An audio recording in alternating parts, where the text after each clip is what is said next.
with the first pick. Thunderstruck! Thunderstruck! Yeah, Thunderstruck! Welcome into another episode of the Fantasy Rant podcast presented by Stadium Rant. Stadium Rant has tons of original shows on our YouTube page. Make sure you go check us out.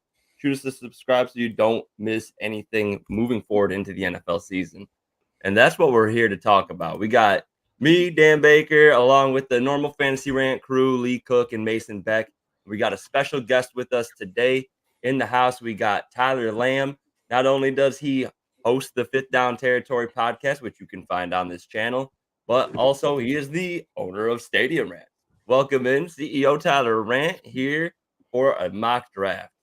What's up? What's up? What's up? I love that intro music. Gets me pumped up every single time. Wicked happy to be on this episode to do this mock draft. It's actually a mock draft from my home league. I have the 101 and I figured it'd be a decent idea to test out a little strategy live with you guys in there as well. I did say I didn't want to share this with.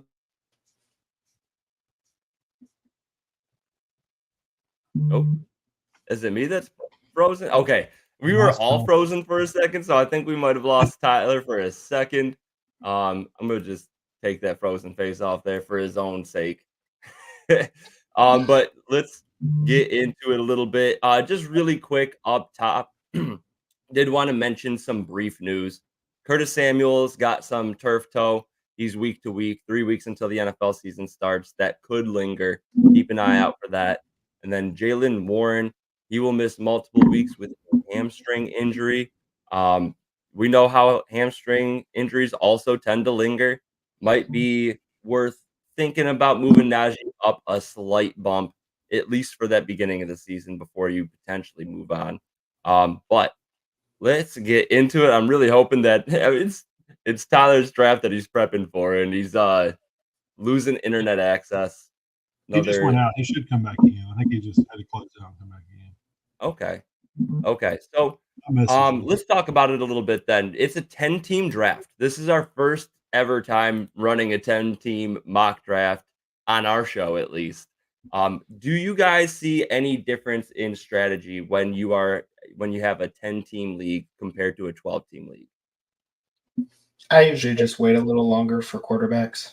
Like when it's a team, whether it's one or two quarterbacks, that's typically changes my opinion. And I would rather get strong at the other positions and just ride two guys that are, middle of the game, because you can definitely get that. So shocking. I go the complete opposite from Mason.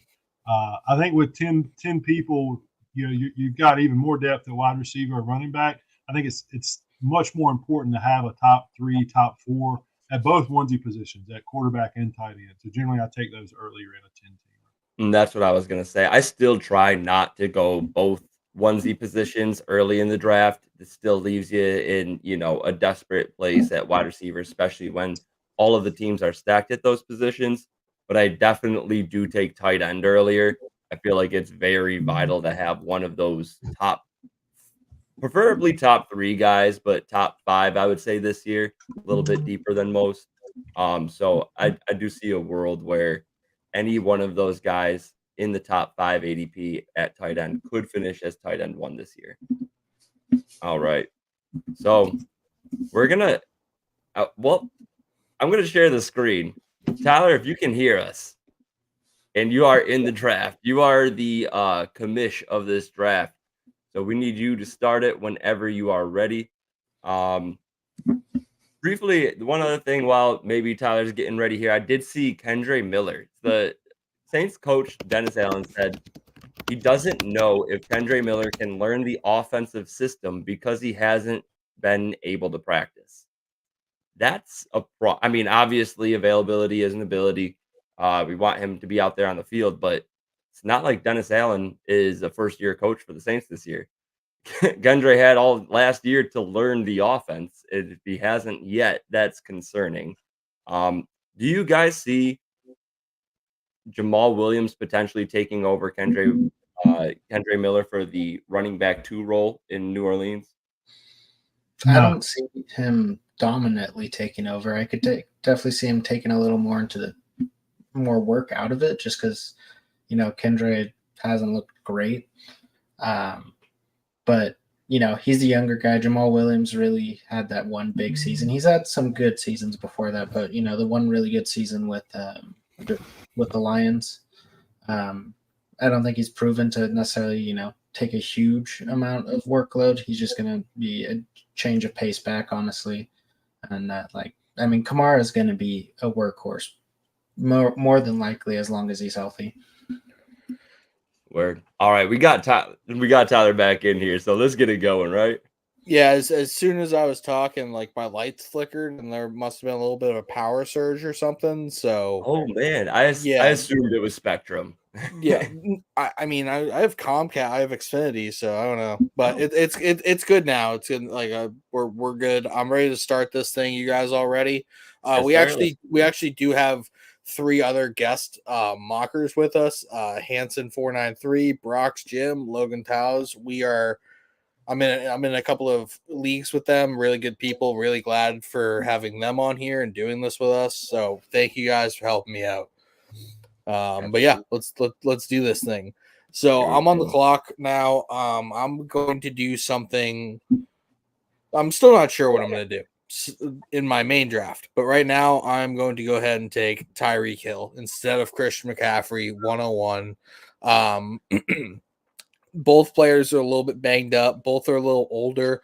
I'm just going to take the wide receiver, man. Like I think some of the running backs I can get in the later rounds are going to be good for me. And either way, if barring injury, you can't go wrong. So, yeah, right. Tyreek and Christian McCaffrey both are going to be at bare minimum top 2 or 3 at their position, even on a down year. There's no world where I don't take Christian McCaffrey personally. It's just too good of a running back. I like going hero running back whenever I have 101.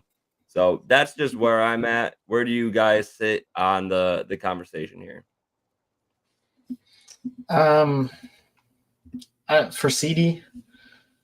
Oh no, I was saying for Christian McCaffrey still. I did go CD at 103. Oh, okay. Yeah, sorry. I was thinking that we were going to be talking about CD, who I don't trust really at all with that contract situation. But yeah, if like all 3 of these players have legitimate question marks for them at this moment, like Tyreek Hill just banged up his thumb, Christian McCaffrey has that hamstring strain or quad strain, and CD Lamb's might pull Le'Veon Bell. We don't know. Like we have no idea. So like it is like the top. Like honestly, Jefferson has Sam Darnold, and Jamar Chase also is holding out for a contract. Like none of these options are fantastic. Like none of that is great. Right? It's probably the most questionable year for a top 5. Well, I mean, there's always different question marks. I would just say I like the wide receivers back on that 2021 turn better than I like the running backs. That would be my main argument for going McCaffrey. I get that. And just honestly, I might do that when it comes down to real draft time, but I'm trying to build here, and we'll see where it lands. Right, this is the time to find out. And it's a 10-team draft, so there will be some better wide receivers falling a little bit further, better running backs back there. But Tyler, I asked this right before we started everything, the draft. What do you feel? Do you feel like there's any difference in 10-team strategy versus 12-team strategy? Well, yeah, I mean, I really prefer the 10 spot instead of the 1 spot in a 10-team league, because you're essentially getting 2 first-round picks. Like you get that turn there, and instead of having it be 5 players in between your turn, you're getting the turn. So like you're getting back-to-back first-round picks there. Like also, I mean, I am not a big drafted quarterback early guy, especially when like there's these rookies, there's a bunch of undervalued. Oh no. Lost him again. Yep. Oh man. But yeah, I do think what he was bringing up was interesting. I do get like you'll get the 10th and 11th pick rather than the 12th and 13th. It does help to get a little bit better value there. I still would much rather have the first round pick personally. But I'm sorry, not the first round, but the first overall pick. I'll always take me some Christian McCaffrey or the top wideout in the league. Although Lee, you mentioned there's a little bit of a curse on the 101. There is. I mean, I picked 8 here because in this year's draft, where there's 10 or 12, that is my ideal drafting spot. I like the top 5 wide receivers and the top 3 running backs. So I'm okay getting any of those 8 guys, and then having the early pick in the second round to kind of choose who I want, match it up a little better. Yeah, no, I get that. I mean, I like your pick of Brees Hall at 8. I agree that anybody in that top 8 is very solid. I was surprised to see you wrap around and take Drake London instead of, Jonathan Taylor, Saquon Barkley, Puka Nacua. They all went right after him. I want talk about that a little bit. Yeah, so Puka, the injury, it worries me a little bit. Cooper Kupp, potentially being back at full strength. For me, it was really between Puka and Drake London, and I know that's a little bit of a reach maybe for Drake London as far as ADP goes, but I want as much of the Atlanta offense as I can get this year. I really believe they're gonna have a big season, and there's just not a lot of other options in that offense. Olave has the same argument, but with Derek Carr, give me Kirk Cousins and Michael Penix as the quarterback to facilitate it. That is one thing I like as well, is just like the fallback of even if Kirk goes down, I'm confident enough in Michael Penix to at least support the top 2 receiving options there.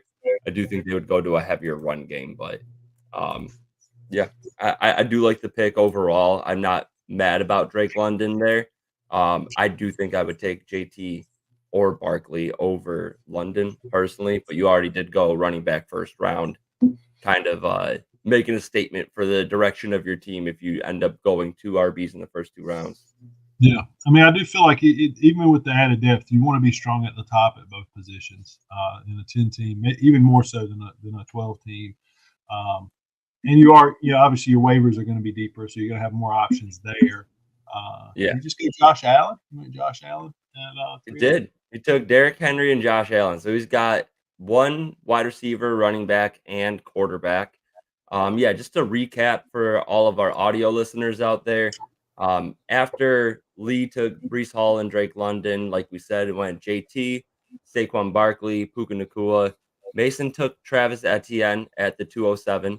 I took Kyron Williams at 208. Devontae Adams and Derrick Henry round out the second round. And then Tyler started off the third round with Josh Allen. Then goes Travis Kelce. I took Devon Achane, and Mason took Sam Laporta. I am very curious to hear about this Josh Allen pick, though. Still all the confidence despite losing Diggs. We just talked about Curtis Samuel having some turf toe. He's week to week. Still confident he's going to be the QB1, though. I mean, yeah, I was also just talking about not taking a quarterback early, and I just said screw it. Sure. That's true. I mean, so Joe Brady took over in week 10 of the season, if I'm looking at this correctly. After that, Josh Allen had 8 rushing touchdowns and at least 5 carries in every game, up to 15. They're gonna move him around. Like he is the engine of that offense. He's still Josh Allen. He has only 1 season of being less than a quarterback 3, I believe. So I'm sorry, in his second year, other than his rookie year, he was quarterback 8. Since 2020, he's been QB1, QB1, QB2, QB1. I don't think that this is gonna change. And just quick thing on the Derrick Henry thing. We like touchdowns in fantasy football, don't we? Yeah. We like touchdowns. Nice. Gus Edwards also had a 5-yard per carry average as a Raven, and Derrick Henry, big, greater than sign. Gus Edwards, and that's pretty much my analysis on that one. No, and it's a 100%. redraft league, so I'm not where he could get hurt. Everybody could get hurt. You can get a 22-year-old, he could get hurt. It's Derek for Henry, you know what I mean? Yeah, No, I get it. Gus Edwards had 13 rushing touchdowns last year. That is an anomaly in and of itself. I don't think he's going. Before that, his high was 6 rushing I mean, dude, touchdowns. Derrick Henry has the potential to have 20 rushing touchdowns this year. He does. Like, that is a real thing. Yeah, no. One of the things that I found was over the last 3 of the last 4 seasons, the Ravens had the most rushing attempts as a team in 3 of those 4 last seasons, and this is only because Derrick Henry was injured for one of them, missing about 4 or 5 games. Um, he's been the rushing leader. Like, guess what they're gonna wanna do a lot of is give that man the ball. Barring Which is injury, fine. yeah, there's no way he doesn't finish a top 12 running back unless he gets injured, in my opinion. Mhm. I know Lee's a little bit on the other end of the spectrum here. Yeah, man. I don't like 30-year-old running backs that just change teams. And I know that on paper it should be good, but Tajay Spears had a higher snap count. He was not replaced, but he's going to be a disappointment this year, historically speaking. And maybe It's okay. he's an anomaly. You have a lot of experience with being wrong, and I'm cool with that. So you're gonna continue to rack up that experience with that pick. Second I round just- pick on a 30-year-old running back. I'm just I for me, I'd have taken A-Chain over Derrick Henry. I had Tyreek Hill. I'm not gonna have both of those players. I'd have in taken case the- Pacheco over Derrick Henry as well. I do think I would also take could Pacheco live just with because that. of the offense. But here, let's I mean, it's move the on. Ravens' offense, though. Like, it's going to be good Ravens' as well. offense is solid, but I do think that there's going to be a little bit of distribution, and it's still not going to be as good as the Chiefs' offense is. Also, I would say like the Ravens lost a lot of defensive pieces. I think they're going to be forced into some more neutral to maybe negative game scripts this season, whereas the Chiefs stayed strong. They do lose their top cornerback, but outside of that, they didn't really lose too many pieces. But they Um, did add 2 wide receivers. You know what I'm saying? They, It's like, right, but like, are they going to need to do that if they're scoring often and early, and then also have a great defense? Pacheco could be, late game forced into some running situations, maybe a little bit more so than Derrick Henry this year. I Oh man, love you went with Pacheco. McBride. Hell yeah. Oh, okay. Trey McBride's season was invented by me, baby. I didn't know if you would go with 2 onesie positions this early. I was back and forth slightly. You know what? Let me recap more of this draft before we move on. We left off If you at your 301, Tyler. After that goes Kelsey. I took A-Chan at 303. Mason took Sam Laporta at 304. Hanson took Isaiah Pacheco at 305. Then it goes Diggs, Olave, Lee with Brandon Ayuk, Josh Jacobs, Nico Collins to wrap up the 3rd round. Beginning of the 4th, we got Jalen Waddle, Mike Evans, Cooper Kupp, Jalen Hurts, DJ Moore, Patrick. Mahomes being QB3 is interesting. Rashad White was Mason's 4th pick. I took Debo Samuel in the 4th. Then it goes Lamar. Tyler wrapped up the 4th round with Malik Neighbors. Started off the 5th with Trey McBride. Then goes DK Metcalf. I take Dalton Kincaid. Mason takes Michael Pittman. Okay. We're ending it there for now. Lee's on the clock with the 508. We just touched on a lot. One of the things I want to hear about, though, is Lee with the Brandon Ayuk pick. Lee, Brandon Ayuk obviously has this contract situation. It's been the most looming contract situation this offseason. Obviously, you're hoping he lands in San Francisco. If he doesn't, though, let's say it could be any team. Let's not put it on the downside or the upside, but if he just goes to a middle of the pack team, are you content with Ayuk at 308? Yes, because any team he agrees to go to, he's going to be getting a large bag of money, and they're going to be giving up draft compensation. So they're not bringing him in to be a secondary piece of the offense. Anybody that makes that move at this point, he's coming in to be the guy. I would be a little concerned if he goes to the Patriots, and I'm not saying that just because Tyler's on here, but at least for redraft purposes. Steelers, I feel like one of the two quarterbacks can facilitate it and not super afraid of Pickens. Pickens is going to be the secondary option. The Browns would be interesting as far as teams have been rumored as well. But yeah, if they were to bring him in, likely they're losing Amari. Cooper, you know, so Yeah. He's staying in San Fran. He's not going anywhere. He's staying in San Fran, and he's going to be the most targeted player on the best offense in football. But there is a lot of variance to the target share he gets. Like a lot of his production is down the field, and there is variance with those type of plays. But yeah, I mean, if everything stays the same, he's a great value where you picked him. So yeah, I mean, he is going to end up staying in San Francisco. Like from the contract situation. The longer this goes on, the less likely he's leaving. Oh yeah, and from what I know, there's been a lot of conversation where they are really starting to figure it out a lot more, to where they have the correct number, just they're more down to the specific terms in the last year of the deal, which seeming like 4 years, around 30 million. I mean, there's no, it's not set 30 million a year. There's no set on it yet, but it's kind of what it's leaning towards. I just want it to be over. It's hurting me too much. And every day I wake up and I'm like, oh, here's the day. We all want it to be over. Everybody wants it to be over. Just really quick to put some numbers to just how efficient Brock Purdy was. You on his targets that were 20 plus air yards or more, he completed 63.8% of them.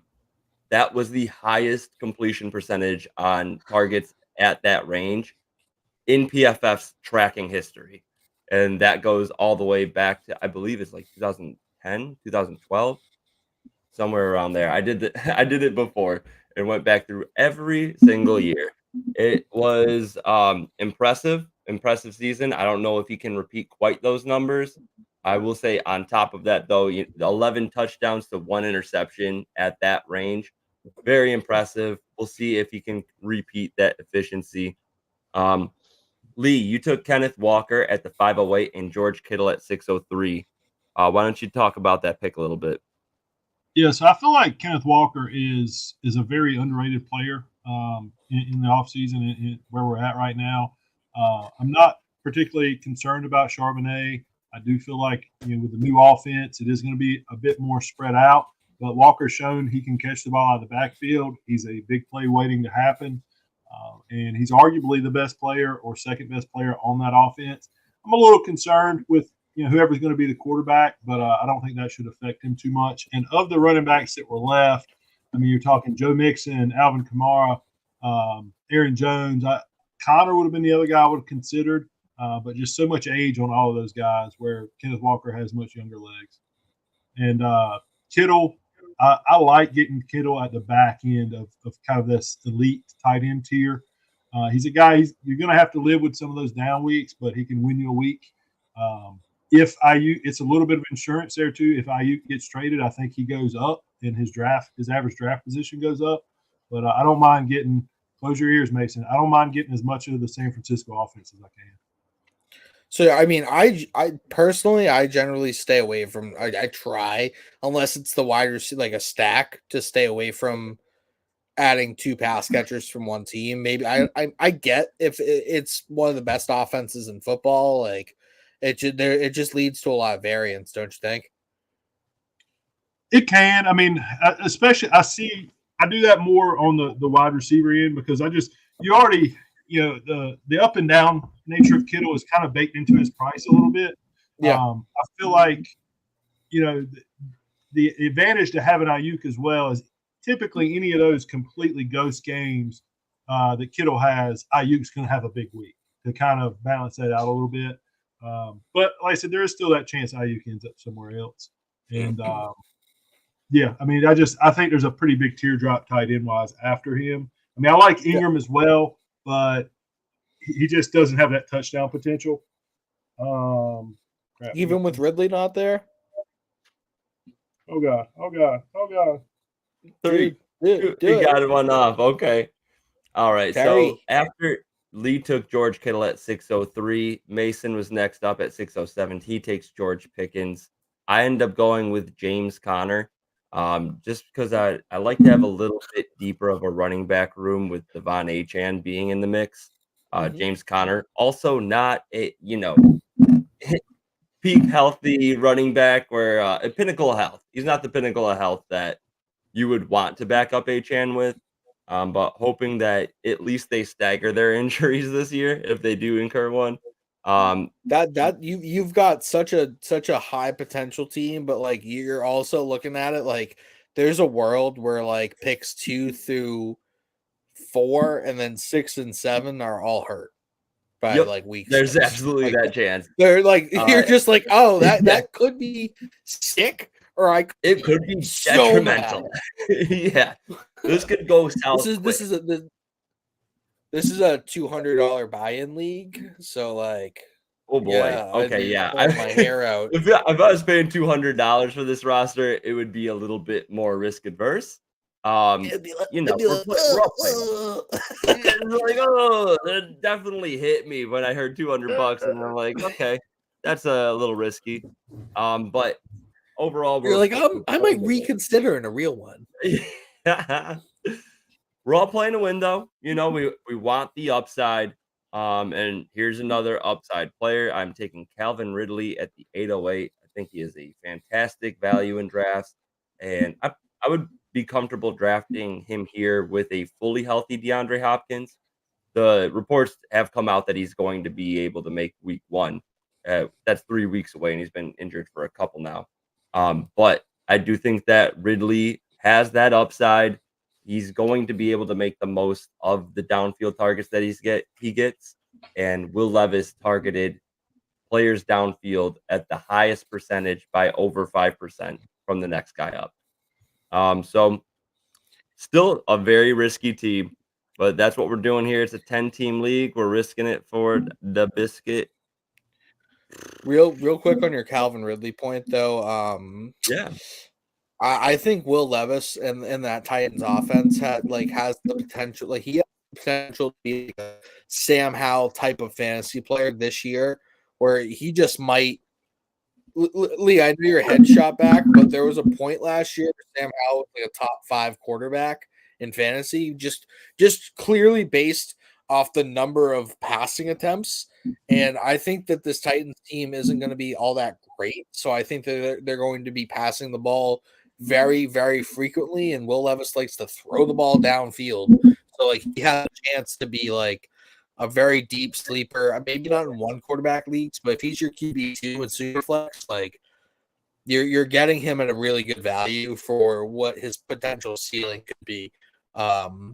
If I Lee, did I make that? You cut out just a little bit there at the end, but yeah, I don't disagree. I like the Titans. It's still cutting out. Lee, continue what you're saying. Yeah, I would say I like the Titans as a sleeper. I was the Sam Howell comparison. He was not bad for fantasy. A lot of that did come from him rushing the ball, running into the end zone quite a bit. That's true. He didn't really support. I know McLaurin did get his 1,000 yards at the end, but he didn't really support any high-end options. Brian Robinson probably ate the most of the offensive weapons. I don't think the Titans are going to be that pass-heavy. I know Callahan comes from Cincinnati. They got that reputation, but they ran the ball a lot in the red zone. His dad, Bill Callahan, is a great offensive line coach who is there with him. They gave Tony Pollard the money. I know they have 2 good pass-catching backs, but I just see that being a really balanced offense, especially if you're trying to develop and protect Will Levis. That was one of the biggest things they did to destroy Sam Howell was throw the ball as much as they did. I could definitely agree with that. So after my Ridley pick, Tyler, you were back at the turn. You ended up going with Mostert and Javonte Williams. Kind of different ends of the spectrum in their career, but you only had Derrick Henry at that point. So finding Mostert at the back of the 8th round, even in a 10-team league, is an insane value, in my opinion. Look at the bodies in the running back room. We have Jalen Wright, Devon Achane. They just cut Selvin Ahmed, but even when he was there, Mostert's got the most size of them all by a long shot, and he's coming off of 18 rushing touchdowns and another 3 through the air. So even if Yeah. you cut that in half, he's a valuable 8th round running back. I know I was just kind of saying I don't really love having the same players on the same team, but when you're talking about value, I didn't want to spend a 3rd round pick on Devon A-Chain or a 2nd round pick, but I'm happily spend this 8th round pick, late back end 8th round pick on Raheem Mostert, and him and Tyreek Hill could get me 33 touchdowns this coming season. You know what I mean? Legit, yeah. It's insane. I'll take the value on that all day. And then Javonte, I think he's going to be the RB1 in this offense. I know people want to talk about Jaleel McLaughlin. People want to talk about Audric Estime. It's going to be Williams. He actually had a receiving touchdown taken off the books due to this past weekend over in the preseason. Bo Nix ran past the line of scrimmage and threw it after the fact, so they took away that touchdown. But I watched it; it happened. And I've been really high on Javonte since he was drafted. And I just kind of hope he returns to form. His broken tackle number or his forced missed tackle numbers back when he was fully healthy were kind of gross. So if he can kind of return that form, Sean Payton offenses throw the ball to running back quite often. So yeah. No, they really do. The Broncos, I believe, had the most targets. I think actually it was the. It was close. It was close to 200 pass targets to RBs last year for the Broncos. Like there was like between 150 and like 190. I'm pretty sure. Yeah. So you're right. The Broncos led the league with 153. The next closest was the Jets with 149. But 32% of the team's passing targets going to the running back position was the highest by nearly 6%. That's a ton. I don't think it's changing, especially when you look at the wide receivers and tight ends on the Broncos. They don't have the established guy that's going to demand it. So there's going to be a lot of dump offs, even if that does get spread out a little bit between P. Ryan, McLaughlin, and Williams. I still think it's overall a great move for your team. I am going. Nope, never mind. This is why I love sleeper. I love your JSN pick right there. Have to say, hate giving you flowers, but I love that JSN pick right there. Yeah, I felt like I had Amon-Ra, Michael Pittman, George Pickens. I'm pretty happy with those guys. Having as my 2 starting receivers and at least 1 flex, and then JSN for where he's getting drafted has a lot of upside value. Absolutely. He could honestly be nothing super special with Lockett still being there, and of course DK. But new coach. It's the first time we're going to see it without Pete Carroll. Could be entirely different. They could work him a lot more than we saw last year. I wouldn't be surprised. Especially with the draft capital they got him at, they're going to use the guy. This is the first time I've ever done this. I'm taking 2 quarterbacks right now. I never take 2 quarterbacks. You can stream them. I just think that Jordan Love in the 11th, even in a 10-team league, is insane. And Anthony Richardson just has so much injury risk. I love him as a player, and he offers insane upside. But Jordan Love's got a stable of young, talented wide receivers on this team. Josh Jacobs, he is brought in. He's probably going to get a decent workload. The 2 running backs behind him right now are going through some injuries. We haven't seen Marshawn Lloyd on the practice field for a minute. And A.J. Dillon was just reported that he's still dealing with a stinger from 2023. And that's straight from LaFleur's mouth. So, I don't know. It's been a pretty long time since the end of last season. And if he's still dealing with that, and then Jacobs goes down, Marshawn Lloyd, maybe he's fumbling, maybe he's still a little bit injured, banged up. I think it's going to be such a heavy passing load for Jordan Love, and he showed that he can do it in the back half of last season. Yeah, there was a point where I was also thinking about doing that because I was just I have Joe Burrow, which, not going to sit Joe, but injury concerns also kind of was making me think about that. And just the fact that Love was still there was just like, I mean, Right. It's just such a he'd be good a top value. 5 quarterback. Right. Yeah. I will say I was set in my thought and taking Jordan Love. And then I looked at the board and saw that, Tyler has Josh Allen. Team two's got Lamar Jackson. Knew that I wouldn't have to take the quarterback there. So I panic picked Nick Chubb, which is not the running back to pair with the rest of mine. It is so Almost tough. all of my running backs have such an injury history. Not that Chubb did, but like coming off of one of the most gruesome looking injuries that I've seen on in the NFL. I don't know, man. This is I love my upside, but the downside is very real on this team. Yeah. All right. There is a very low floor, but extremely high ceiling. Right. Just hopefully at least Nick Chubb is held out until he's for sure 100%. And then when he comes back, takes over for a more likely injured James Conner or Devon Achane. But after my pick here with Jordan Love at the 11:03, Mason took Gus Edwards. Moving on to Lee's pick at 11:08, takes Jalen Warren. We talked about the hamstring injury. Lee, you got Najee and Jalen on the squad. Is this kind of a hopes that, one of them is the lead while the other is out, or you're just confident that both can get enough to be startable? Yeah, I mean, it's really looking for that RB3. I like my top two guys. Honestly, I would have taken Gus Edwards there, but my man Mason took him. I think of the running backs left, I like there is standalone value for both with Jalen being the pass catching back. So, we'll see how that goes. But I'm picking him in that spot because I like his long-term value, and I'm hoping this league has an IR and I can pick up a free agent after the draft. I'm making my next pick here just in spite of Dan because he did just draft Chubb. So I think it's only right he doesn't get Ford either. I can't take another running back right now. I got 4 on the roster. I need some wide receiver depth, but I do appreciate you trying to spite me, Mason. You're always a pal there. I'm going to take a wide receiver here with immense upside. The downside, again, this is just the upside team right here. I take Jameson Williams at the 12:08. All reports sound like the coaching staff has much more trust in him than they did in the year prior. He's got so much speed, and he perfectly fits this system. Monroe St. Brown's going to eat up all of those short to intermediate targets.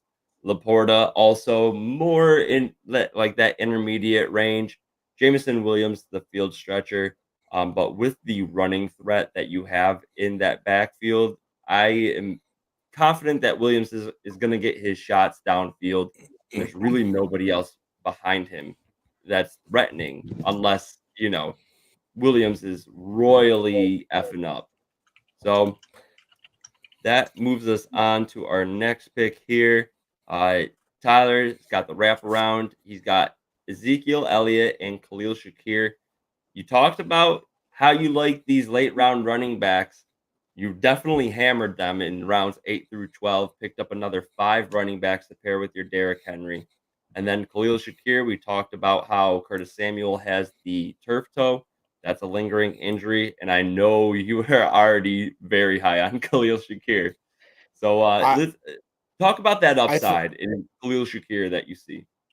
I mean, I think I just got the wide receiver 1 for Josh Allen, and I got the stack, and it's in the 13th round. Like, if he turns out to be the top target earning pass catcher on this team, like, come on. There's no way he's the top. There's no world where Khalil Shakir is the top targeted pass catcher. I do have there certainly is a world, and it's this one that we're living in. Dalton Kincaid gets hurt. I mean, I could see them both with 120 plus targets. Yeah, that is you're a non-believer, and that's fine. And you're a big Curtis Samuel guy, and he's already got turf toe, and like that sucks. I like Curtis Samuel as a player, but Khalil Shakir is basically a Stephon Diggs clone. Like, go watch. It's gonna happen. It's gonna happen, man. He's wide receiver 3 when Samuel's healthy. He's going to be not behind healthy. Coleman. He's He'll not. get And Josh, he is the only person on this team right now, other than Dalton Kincaid, that could be like, look, I have already caught passes from Josh Allen in big situations. He James already Cook- has trust. I James said Cook- pass catch. Oh, okay, that's James their Cook's running going to be back. a pass catcher. The vacated I targets. understand. I'm high on James Cook too. I like Shakir, Cook, and Kincaid. And like in the 13th round as the last player that I'm picking instead of a kicker or defense, can't beat it, dude. You can't beat that price. I mean, I don't think it's a bad pick. I just don't see where he's going to be the top targeted guy. There is a world where that happens. There is one. Yeah, I mean, I do think that they will still run a decent amount of 3 wide receiver sets despite not having the same talent that they did. I think that Khalil Shakir is a gritty player that kind of fits the style of the Bills. I do like Shakir a lot. I liked him pre-draft. He has not had the beginning to his career that I was hoping for, and I do think that calling him a Stephon Diggs clone is a bit bold, to say the least. But We I live think for bold takes here, baby. We live for bold takes. that's right. Here. That's what State Rant's about. But yeah, so I do think that Shakir's an insane value in the 13th. But at the same time, I do think that he, week to week, is going to be a little bit limited in the upside that he can bring unless he truly takes over that wide receiver 1 role. After your Shakir pick, I took Joshua Palma at 1303. Mason, no surprise. Look at the tag on there. Jacoby Myers enthusiast goes with Jacoby Myers at 1304. Lee, you end up going with We got Chuba auto Hubbard. pick for Harrison Butker for that last pick.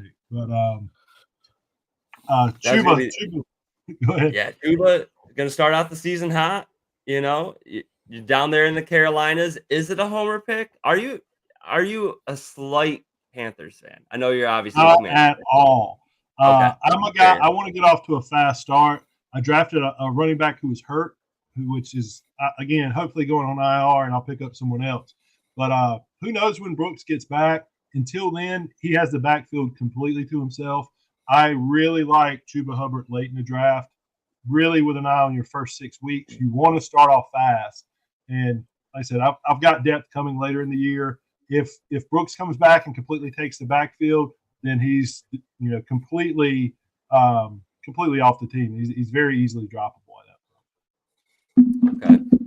Okay. And in this next round, with the last 2 rounds, there is a kicker and defensive slot. This is one of the things that I wanted to bring up. I personally am never drafting a kicker or a defense, no matter where I am at the draft, no matter what. I am taking extra shots at players, especially right now when we have another 3 weeks left. Injuries will pop up. There might be a guy that goes down, and now the guy that on your team has a better opportunity. Regardless of the defense or kicker I get, I am going to be streaming throughout the year and looking for those matchups. So with this pick, I'm taking Pat Fryermuth. I'm taking another tight end here. Arthur Smith is bound to ruin everything. He did it with Kyle Pitts. Probably going to happen with Pat Fryermuth. It's just nobody else. Unless Brandon Ayuk gets traded to the Steelers, it is George Pickens. It is Pat Fryermuth in the passing game. Basically it. Roman Wilson is solid, but he hasn't been making much of an impact so far, and he is not a deep wide receiving threat. Not that Fryermuth is, but he's going to be a reliable intermediate threat and red zone threat. So I like Fryermuth a lot. If Arthur Smith doesn't, how far into the podcast are we? All right, can't say that. If Arthur Smith does what he does and just tanks the value.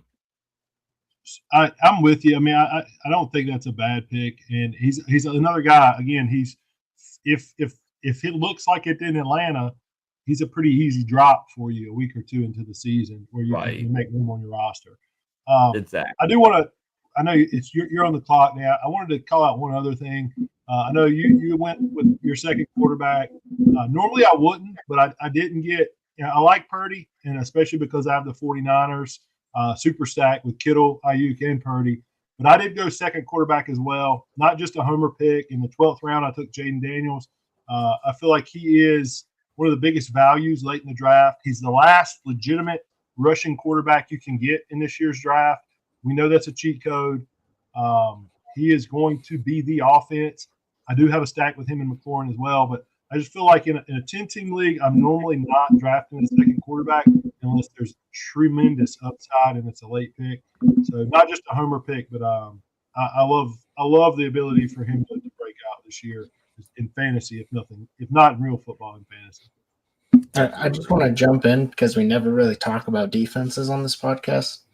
So I went with the Bengals as my defense, and That's awful. I know they're not the best defense, but Oh. when I draft a defense, I'm looking stream every week. I'm never Yep. going to draft Early a top one. schedule. And they play the Patriots. So, I'm going to be looking against who's ever playing the Patriots, whoever's playing the Giants. Those are the defenses I'm streaming. So, you could spend you could get the Niners, which are, probably one of the better defenses in the league. They're not going to always it's up on the screen right now. I hear what you're saying. If you can withstand, like, get a second defense, drop somebody, and skip over week 2, Washington, there might be some turnovers there with a rushing rookie quarterback that does not know how to protect himself. After he makes one guy miss, he takes a huge hit. Carolina, week 4. Giants, week 6. Even Cleveland. Cleveland had the most turnovers in the league, I believe, last year, or if not that, very much up there. And when Deshaun was playing quarterback, very much leading the league in sacks, along with Sam Howell with Washington. So this podcast is very used to seeing their quarterback go down, aside from Mason San Francisco 49ers. I do think that I will always skip on kicker and defense, even if they have that juicy matchup. But I do like your pick there. Yeah, you're talking about quarterbacks not going down. Brock Purdy got hurt in the championship game. I mean, This is a championship game. We got to remember how Brock Purdy got in. Brock Purdy was the third stringer that year. Oh yeah, no, in a lot of he was the third stringer. Going who's behind Trey? It was Jimmy G. Jimmy G, Trey, and Garoppolo's last year. It was him. Kind of crazy. It doesn't even feel like Jimmy G was on the 49ers in Purdy's career. But that's what it is. Let's recap the draft a little bit here. Tyler, why don't you start it off with the 101 pick? I was muted. Sorry, I had a headphone issue. I had to leave, join back. Had a lot of issues tonight, starting with 2 big little power surges and having to leave the stream multiple times. I still think I drafted the best team in here, but it's cool. I got Tyreek Hill in the 101, took Derrick Henry at the 210, Josh Allen with my next pick. Then I went Neighbors, McBride, Tank Dell, T. Higgins. So with like, hey, it's okay. The dog's freaking out now. I think I have a lot of floor players as well as high upside players, and I really try and build my rosters with that balance of players who can give me consistent points week to week and players who could win me weeks. I think Tyreek Hill is obviously a week winner. Derrick Henry is going to be a top 15 running back if he doesn't get injured. And if he has the season I'm thinking he's having, he could have a top 5 running back season. Josh Allen's going to be a top 3 quarterback. Then we go to Malik Neighbors. I think he's going to get 150 to 100 and even 60, 65 targets this year. He had a 33% target share out there with the starters in that preseason game a couple days ago. And I think Daniel Jones will be just good enough, like melted vanilla ice cream, but it gets the job done. That's what Daniel Jones is. Trey McBride, I think he's going to be tight end 1 on the season overall. So I'm really happy about the way that started. Tank Dell and T. Higgins both have massive upside, and even if they're not the best wide receiver on their team, they're still really, really good wide receiver 2s or flexes. Then I went through that 5 running back period there, and think I instilled a decent amount of floor and upside with those picks. And then you got Yeah. the pick of the draft, Khalil Shakir at the 13-1. Honestly, I should have took him at the 12:08 just to keep him away from your team, just to watch a little mini meltdown. But I do like your draft overall. I think that you got some value in your late round running backs. I do like Shakir, and the upside in your wide receivers is immense. I just do think that you lost out on a little bit of that mid tier running back range by taking two onesie positions early. Um, to each their own, though. If Josh Allen does what Josh Allen does, it's gonna end up okay. um, so for my team, Yeah, I'll start I off with the totally wide agree. receiver. Yeah, yeah. Well, honestly, I Uh, just want to say something about Tyler's team is having T. Higgins, which I think T. Higgins is right now honestly a great value pick because there's a solid chance that Jamar Chase actually sits some time out. And I mean, T. Higgins has already proven he can produce with Jamar Chase there as well.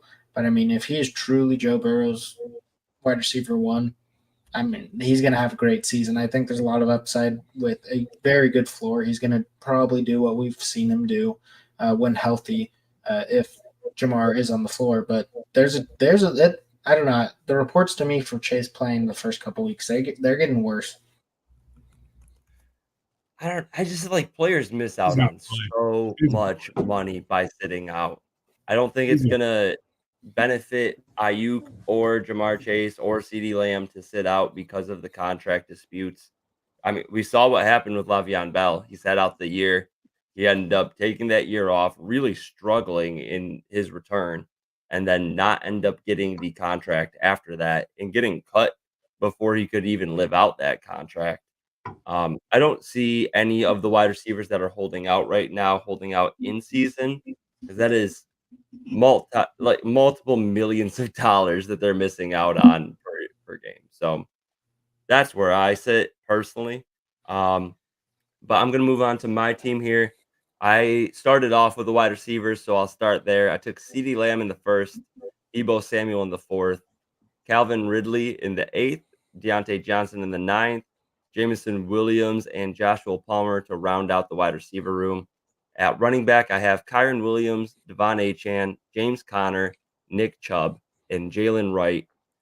Little bit risky with the running backs there, all having some injury history, but all of them offer immense upside at different times of the season. Dalton Kincaid is my tight end, and Anthony Richardson and Jordan Love are my quarterbacks. Forgot to mention Pat Frymuth is the backup tight end. But yeah, so that is my roster here. Let's move on to Mason's recap for his draft. Well, at the 104, I took the 104. I took Amon Ra, and his ADP usually has him going around 6 or 7, I believe. But I'm big on him. I've said he has potential to be wide receiver one this season. I still firmly believe that. And I mean, like you guys just touched, Lamb, Chase, Ayuk, those are all guys that are going to be sitting out. But just the first round pick, CeeDee Lamb and Jamar Chase, they could come in a little slow just because they haven't been with the team. There's some chance of that. And, even if it's only a couple weeks, when your first round pick, you want them all 17 games, all 16 games in fantasy, or, some leagues do 17. But there's already risk that, they're going to be slow at some games. And I don't like that with my first couple picks. But then I went Etienne, like him a lot, great floor guy, doesn't really have competition. Finished as running back 2 or 3, depending on the league format. So I think, he might not do that again, but has potential to be top 5, should be top 10 guaranteed. Laporta, who's had a little bit of a, hamstring injury, I believe it was, but it's not something of major concern. He's going to be a top 3 tight end more than likely. Then I went Rashad White, who I wasn't necessarily the happy about with. But, still had a great season last year. They didn't bring in much competition. Bucky Irvin, I believe, was the only one they brought in, but he's not looking to be threatening too much playtime. Michael Pittman, he's going to be the wide receiver one on that team, especially with Josh Downs getting that injury. And then Adonai Mitchell being a rookie might be a little slow start for him. Pittman should still be an absolute ball hog for the most part as far as the wide receiver room goes. Then I got Pickens, Ayuk staying in San Francisco. He's going to be the wide receiver one there. Justin Fields, when he comes in for the Steelers, showed he can support a wide receiver like DJ Moore. Obviously, different styles, but Pickens got the upside to do that. Joe Burrow in the 7th, which, top 5 quarterback could be if he's healthy all year. I think his capital has just fallen a little bit because of the injury worries. Zamir White, I think he's, for the most of the season, is going to be the workhorse in Antonio Pierce's offense, which should be pretty run heavy. Madison's not scaring me at all, really. I mean, I'm more worried about Luabe, maybe, coming in and getting more touches. Then Godwin, not super happy about it, but, could have a rebound season after not doing great last year. JSN said it earlier, a lot of upside, new offensive scheme. He's one of the better upside picks, especially in the 10th round. Went Gus Edwards. He's looking like the starter running back for Chargers in a Harbaugh offense, which to me, I don't see how that could even go wrong. He'll at least be decent. Then I went Jerome Ford, in spite of Dan, but Jerome Ford still being the starters for the Browns, who are a very underrated team, to be honest. Especially in the run game. Jerome Ford's a great pick that, you could start a couple weeks, trade him out before Chubb comes back, get some great return value. Then Jacoby Myers, because I have to. I have to draft Jacoby. And then I went kicker and defense. Yeah. Real quick on your Jerome Ford point, I forget exactly what the number is, but he was an RB2 or better let me put it this way. He finished as less than RB2, so outside the top 24.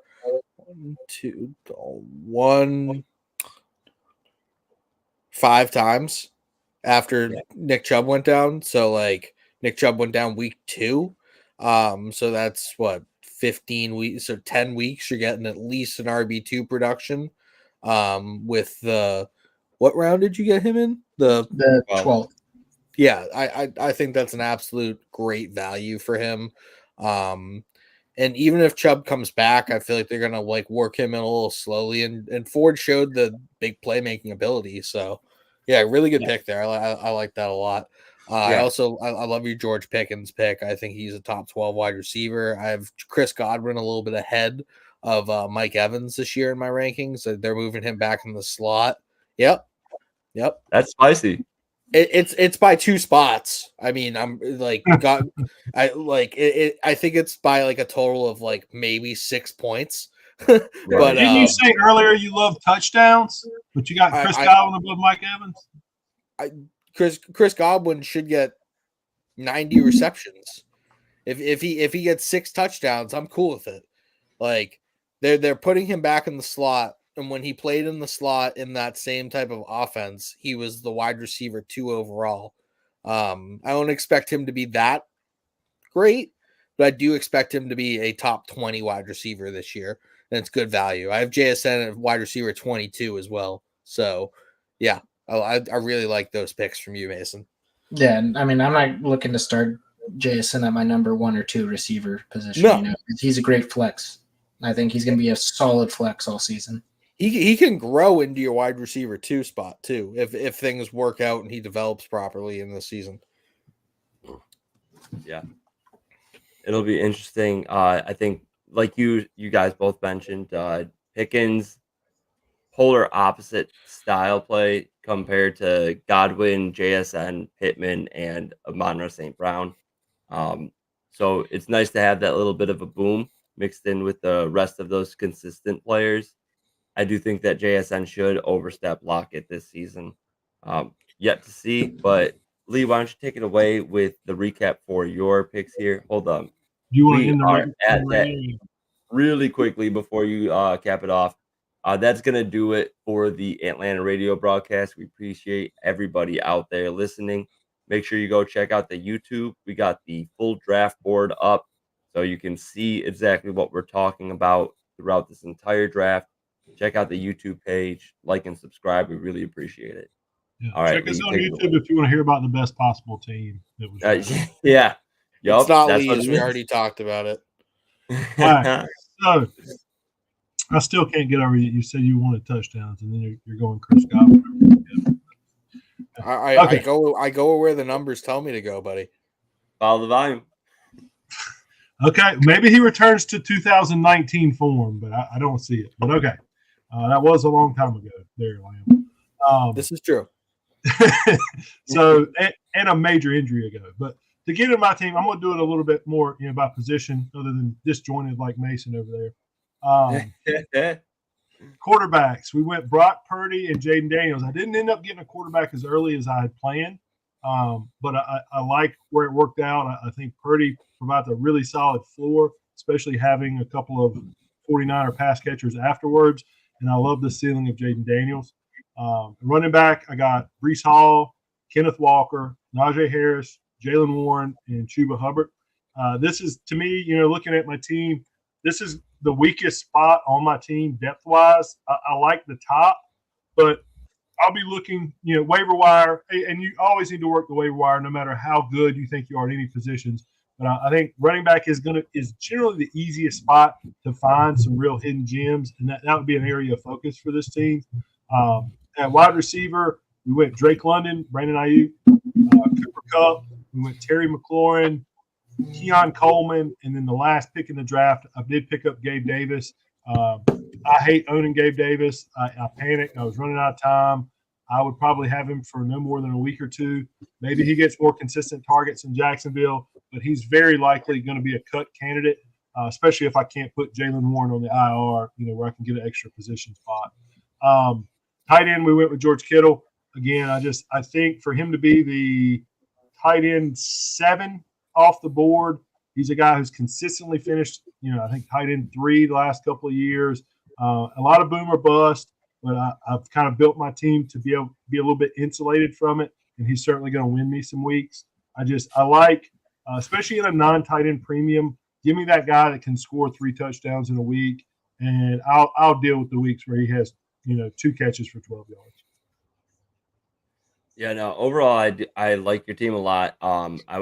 Will say I think Purdy and Daniels or Tua and Daniels, those are my favorite late round QB, not stacking, but for lack of a better word, stacking options where you have a very safe pick and the guy that has shown you week to week upside, has valuable wide receivers or just receiving options on the team.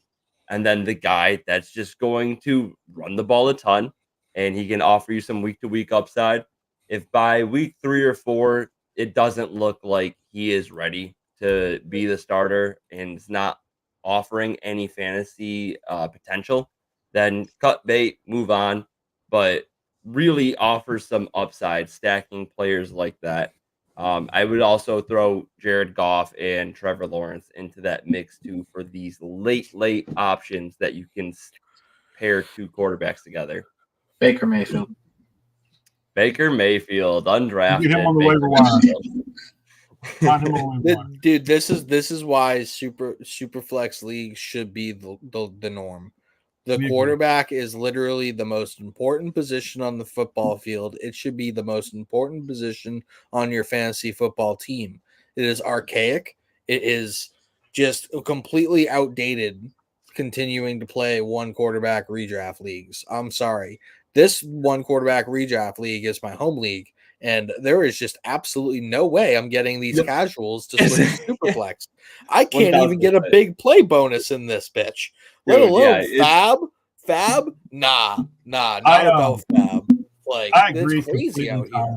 The other thing I would add is 6-point passing touchdowns at minimum.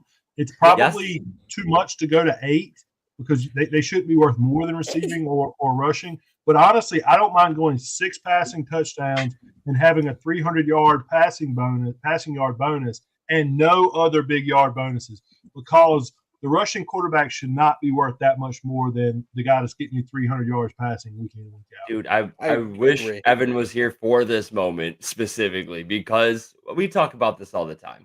He always says that the rushing quarterbacks deserve the extra points for those rushing touchdowns because they get injured more often.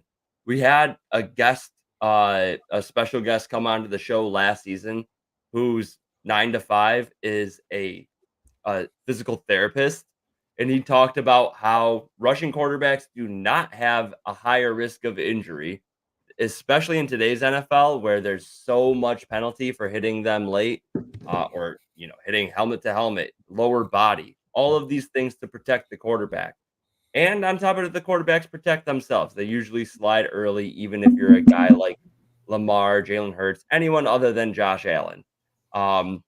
So there's no reason not to do 6 points per passing touchdown, in my opinion.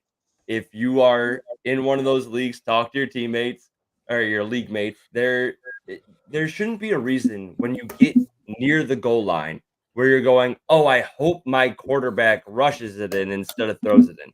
They're scoring 6 points for their teams. If it's 6 points, it's 6 points. Give the guy 6 points in fantasy. And that should help even out a little bit of the importance of the quarterback position, because we do all agree. I don't think there's a more important position in any sport.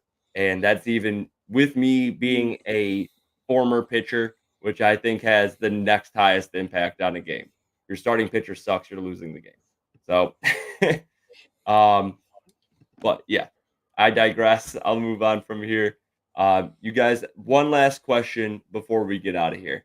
I want each person to go through, pick one player that is not on your team, and state who had the best value in the draft. It can be anywhere in there, but we're going to go reverse order this time. I'm going to kick it off to Lee so he can. I try to add Tyler. He disappeared again. But Lee, take it away, sir. Best value in the draft, not on your team. So it's tough for me, and I mean anybody that listens knows that Josh Palmer is one that stands out to me. I'm not gonna say Josh Palmer, but I know Lamb was all over. Lamb was all over the Shakir pick, and I get it from his standpoint. That is a better pick than Josh Palmer because it gives him a stack with Josh Allen. That little bit of extra value, I completely understand. But Josh Palmer is a guy who, in my mind, has a better opportunity to be the wide receiver one on his team. And he doesn't have a great pass catching back or a great tight end, pass catching tight end to compete with. He's got Quentin Johnson and really Ladd McConkey's the only guy he's really got to worry about. Because let's be honest, Quentin Johnson, I hope he does better, but he sucks. He sucked last year.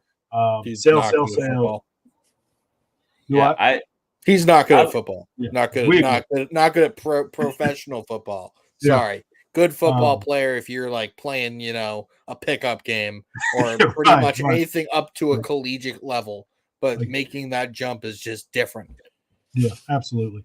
But so I'm going to go a different route, and this is another guy. You guys have heard me talk up again. You'll call me a homer, but what round is that? 10th. Round 10. Brian Robinson, man.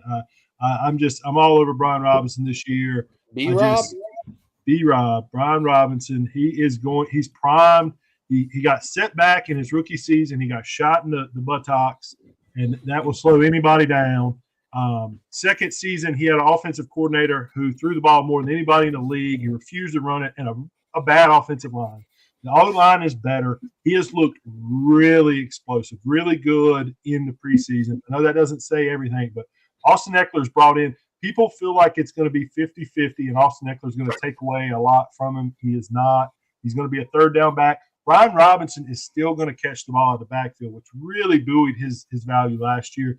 He is the running back one in Washington. I don't think Washington is going to run the ball a ton with Jaden Daniels inside the 10, especially not inside the 5. Dan Quinn knows that part of his job security is keeping Jaden Daniels healthy. You've got a guy who is a thumper. He is going to get a lot of goal line carries. He's going to be the RB1, and they are going to run the ball. People don't understand how much Cliff Kingsbury runs the ball. They think it's just this wide open, spread offense. He spreads it out, and he runs it. In Arizona, to a fault, he ran the ball up the middle inside the 5 just almost exclusively. Brian Robinson is going to eat at least 10 rushing touchdowns for Brian Robinson this year. Ooh, I like that. 10 spicy.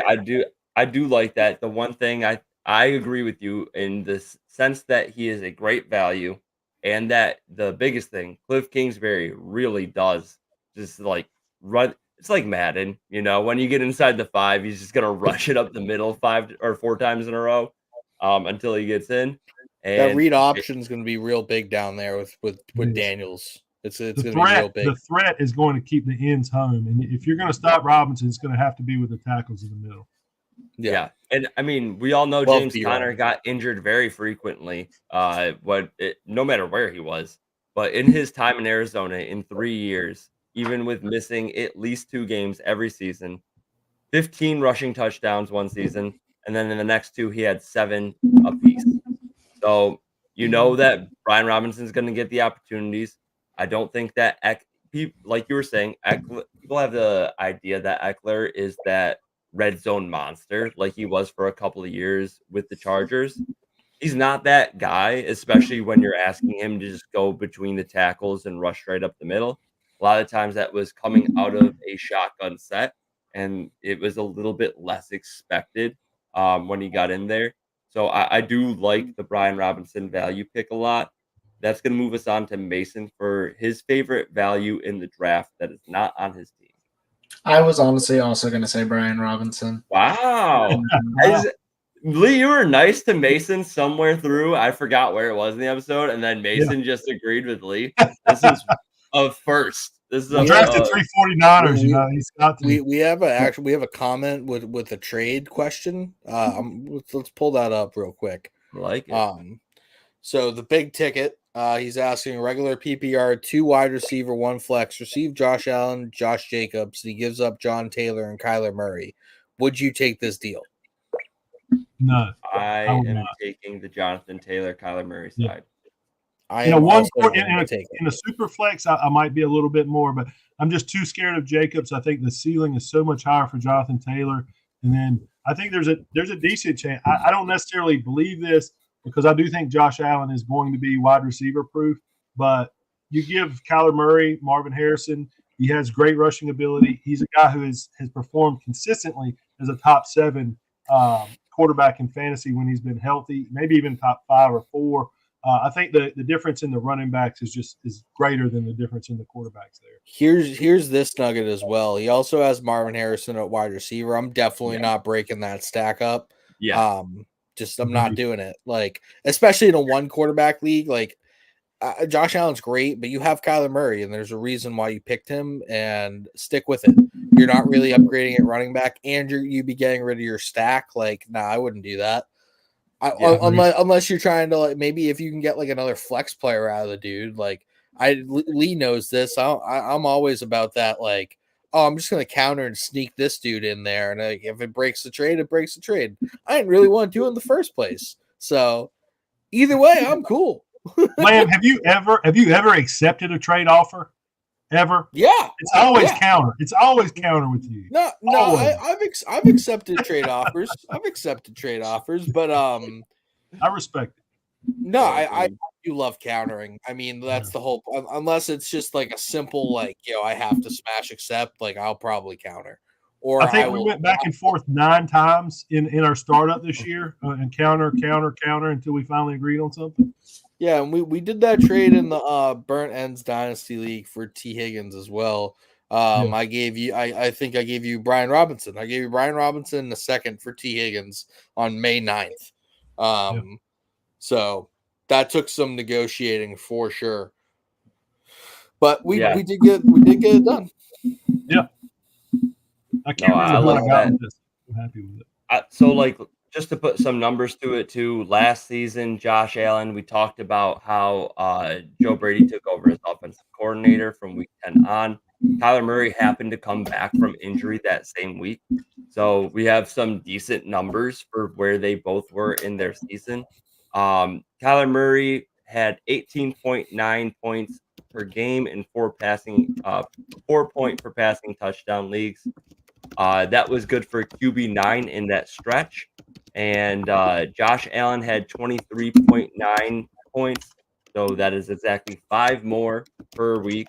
That might sound scary and like worth the upside pick. However, without any, I know Stephon Diggs did not perform over the second half, but without the threat of a true wide receiver one, Josh Allen is going to have to thread the needle a lot more often than he has in the past. He's not going to have those easy layup receptions as often as he has in the past, or just an alternative one-on-one because Stephon Diggs is getting extra attention. There, even if he's not like truly double covered, there's going to be a safety shadowing him to take away that big play. That's not going to happen this year, and there's going to be a lot. In my opinion, I think there's going to be more interceptions for Josh Allen, and that's with him having, I believe, a career high since his rookie season in interceptions. Yeah, and even including, even including his rookie season, he had 18 interceptions last year. I don't see that getting much better, if at all, this season. So I think there's some risk there. Interceptions that doesn't always mean something bad for the quarterback because now they are in a negative game script most likely, where they're going to have to continue to throw the ball. But I do think that Josh Allen is going to make those mistakes, and right now he's not the guy that I want for the value he's going at. So I like Kyler Murray. I think Jonathan Taylor, like Lee mentioned, has that upside. Josh Jacobs coming off of the most inefficient year in his career, with Jonathan Taylor going into the Steichen offense fully healthy, knowing the playbook, with a rushing quarterback that is going to really pull in some defenders and give JT some opportunities for big plays. So Mason, you touched on your best value in the draft. Do you agree it was Brian Robinson? Yeah, I did. Just, Okay. I mean, I think he's going to get a lot of touchdowns. Pretty much everything you guys were saying, honestly. Lee's kind of talked me into it after a month of, hyping him up. I'm like, well, I don't really hear anything out of, the Commanders report because I don't pay attention to a team like that, one that's going to win like 3 games. Just not really on my mind. But so when I hear someone who does pay attention, I know I'll listen to them. Right. Smash the over on 3 wins for Washington. Smash that over. My best 2 values in the draft. It's hard for me to decide between the 2, and they went back to back in the draft. Do we have the same one? Maybe it's 10th round. It's JSN and Brian Thomas. Is that the same one as yours? Nope, but same 2 teams did them. So I'll wrap it up once you finish your thought there. But I thought that we were gonna have the same 2, and I was gonna be that'd have been wild. Freaked out. So yeah, I love JSN. I really think this is the year that he steps up. Obviously a little bit of a disappointment if you took him in redraft last season. He wasn't ready to step up into that role, at least with the offensive coordinator that he had. They have moved on. They have brought in the Ryan Grubbs from the University of Washington. He ran a ton of 3 wide receiver sets in Washington and comes into a team that has 3 very solid wide receivers, to say the least. I think Lockett's even a step up from very solid in terms of his consistency over his career. No, he's not a physically imposing threat, and I think that JSN is going to show enough of that juice to take him over. I think that they're going to actually utilize their slot position downfield. Last year, of any wide receiver with at least 70 targets, which there were 59 qualifying wide receivers, JSN had the 3rd lowest ADOT. He was under 7 yards for his depth of target on average. That is atrocious. Even at the slot wide receiver position, that is atrocious. They really only utilized him around the line of scrimmage. And even if he's still behind Lockett in the snaps, you will see him be more efficient this year in this offense. He's gonna be on the field more.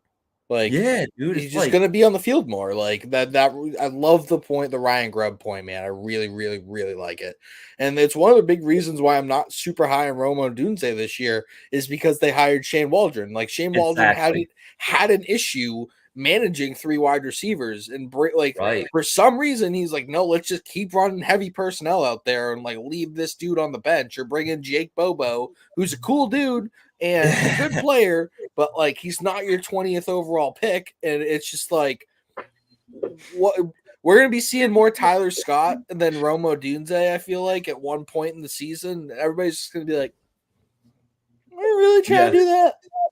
Like, Yeah, and two things really quick off of that. It's Real quick, really Tyler, funny. we will not stand for Jake Bobo slander on this No, podcast. I've actually talked to Jake Bobo on Instagram. We had an interview almost lined up, didn't work out, but I remember really that. good dude, and he has really great playmaking ability. It's just a matter of like what you're doing with your rotations. Like, why aren't we getting the dude that we drafted 7 rounds ahead of him on the field? It's funny. One of the two things that I was gonna bring up was the fact that every week Mason's like, all right, who should we throw on the thumbnail and everything? And Lee every single week without fail says Jake Bobo, and that's it. No other player. This He's a is good the dude. first He's week got skills. Mason went ahead and was like, all right, you get what you want. Obviously, it's not the thumbnail if you guys see this YouTube video, but he did make a separate thumbnail with just Jake Bobo front and center, repping proud, just for our man Lee over there. And then really quick, just to get back to fantasy, I do really think that Odunze might see some struggles at the beginning of the season. But if we are dogging on who's going to like be the slot wide receiver in a Shane Waldron ran offense, it could be Keenan Allen. Yeah, and Lee, you've been harping it all season. I feel like more so because you're ageist, ironically, with being the oldest person on our podcast.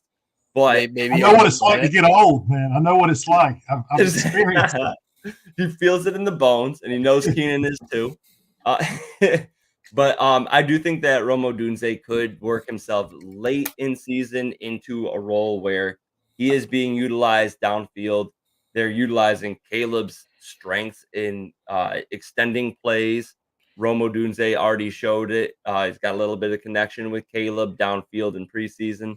I think that could continue to show and come to fruition later in the season. However, it's not something I want to bet on.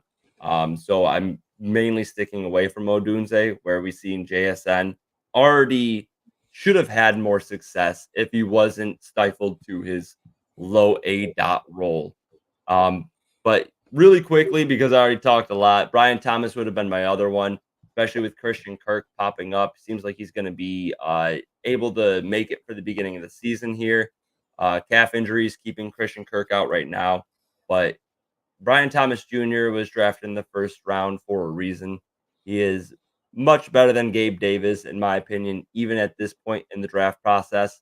And that's with me having Brian Thomas one spot later, but one spot later than consensus. I was a little bit down on him compared to the rest. I did have Lad McConkey in there as my wide receiver 4 instead of Brian Thomas, and Brian Thomas is my wide receiver 5. Difference in what I think I'm looking for in a wide receiver. I want a technician and a guy who can make it happen afterwards. But yeah, let's move on to Tyler's best value in the draft. Word. Okay. Yeah, so I am going with the same two teams, Mason and Hanson. But we're going to, I think that's the 6th round. So Mason, your George Pickens pick is an absolute steal. I think I have him projected for over 1,500 yards this season and 10 touchdowns. Like, I think he's just a massive big play threat. Anything is better at quarterback, even if you have 2 not great quarterbacks. It's still better than the quarterbacks the Steelers had last year. You look at a player like Cortland Sutton and George Pickens, if it is like he's just like a more explosive version of that at this point. And I think that Russell Wilson is either throwing the ball to the running back or throwing the ball 50 yards down the field to George Pickens. And if they don't bring in Brandon Ayuk, he's also going to be like a volume guy. Like I don't see, like, it's not all of a sudden Van Jefferson season. Roman Wilson's still a rookie. Pat Freiermuth might get some of those targets, but like in the running backs, but you're going to have close to 500 targets to spread around. He's getting 130 of those. maybe a little bit more than that. And if he's doing what I think his career YPC is like around 14.5, around or maybe 15.1, somewhere in that range. I might going off my head here, but if he catches close to 100 balls, like easy money for Pickens. And then Rashid Rice, man, like it doesn't look like he is going to be getting suspended this season. His court date is December 9th. And if he catches any suspension, it's probably going to be for next year. So Yep. that's the wide receiver one on the Chiefs offense. I know they have Travis Kelce, but like again, Travis Kelce's 34, almost 35. Like somebody has to step up and be that guy for Mahomes. And Hansen had the stack too with Mahomes, Rice, and Pacheco. So like virtually like about 80% of the time the Chiefs score a touchdown, this roster is benefiting for it. And that's going to be a lot of touchdowns. I love that. Yeah. That's scary. I'll be honest. I'm scared of. I love a stack, but when you add in the running back with the quarterback and the receiver, I think it is a lot. You limit your offense a little bit, and if they don't have that bounce back season, if they have something more similar to 2023, you're going to have some really down weeks. Yeah, I agree with that.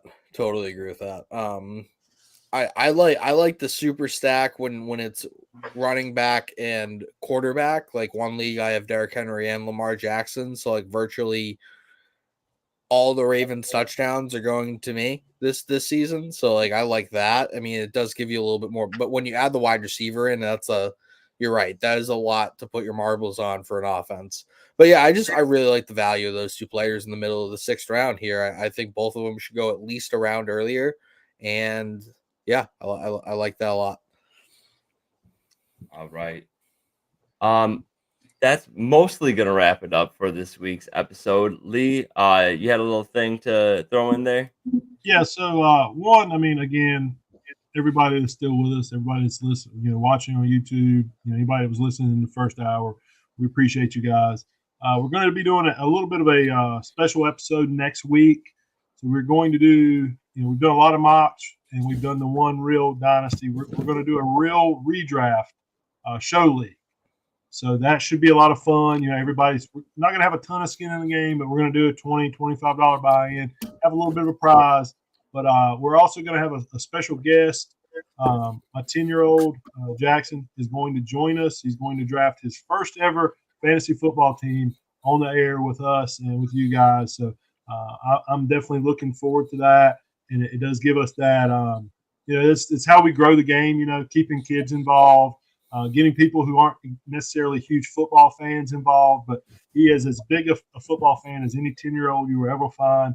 I think you guys will be impressed with his knowledge. A lot of it comes from Madden, but really, I've already told him he can't draft all commanders. He won't win that way. And just looking forward to having him on the show and showing you guys a little bit of a different aspect.